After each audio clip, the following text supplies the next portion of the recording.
हे अर्जुन, स्त्री, वैश्य, शूद्र तथा पाप योनि, चंडाल आदि जो कोई भी हो, वो भी मेरी शरण होकर परम गति को भी प्राप्त होते हैं। आखिर हर ऋषि कहीं ना कहीं स्त्री को इसी निम्न कोटि में डाल के बात करते हैं, तो ऐसे नीच तल पे रख के बात क्यों कही जाती है? जीव ही नहीं है तो स्त्री कौन और पुरुष कौन? तो जीव की सत्ता बताए दे रहे हैं कि मिथ्या है।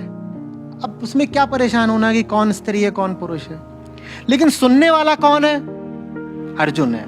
अब इन साहब पर ध्यान देते हैं। ये वो हैं जो पहले अध्याय में बता रहे थे कि देखिए, अगर हमने लड़ाई करी तो सब क्षत्रिय पुरुष मर जाएंगे और फिर हमारी औरतें खराब हो जाएंगी, वो इधर उधर जा करके संबंध बनाएंगी, उससे वर्ण संकर पैदा होंगे। वो सब याद है? तो सुनने वाला किस मानसिकता का है? सुनने वाला तो जाति, लिंग, इन सब संस्कारों से घिरा हुआ है ना। और वो देखो, समय ऐसा था जब अर्थव्यवस्था पूरे तरीके से बाहुबल पर चलती थी, आदमी द्वारा किए जा रहे श्रम पर चलती थी।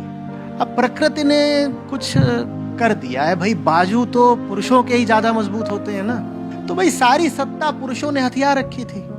उन्हीं सत्ताधारियों में एक कौन है? अर्जुन भी। तो अर्जुन की निगाह में भी स्त्रियां कैसी हैं? ये उस समय की बात है, अर्जुन को दोष नहीं दिया जा रहा। उस समय पे जितने लोग थे उन सब की दृष्टि में स्त्रियां थोड़े नीचे के ही तल की हुई ना, क्योंकि ऊर्जा तो है ही नहीं उनके पास, और पूरी अर्थव्यवस्था ही किससे चल रही है? पूरी दुनिया ही किससे चल रही है? ऊर्जा से।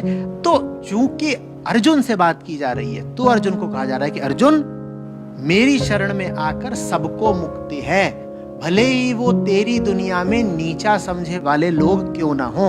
अर्जुन, तेरी दुनिया में तू जाति के आधार पे कुछ लोगों को नीचा समझता है ना, कृष्ण की शरण में आएंगे उनको भी मुक्ति है। अर्जुन, तेरी दुनिया में स्त्रियों को निचला दर्जा दिया जाता है ना, नहीं, कृष्ण की शरण में आएंगी तो महिलाओं को भी बराबर की मुक्ति है। कृष्ण तो बराबरी का दर्जा दे रहे हैं। भेद करने वाला कौन है? भेद करने वाली दुनिया है, भेद करने वाला संसार है, भेद करने वाले कृष्ण नहीं है। बात समझ रही है?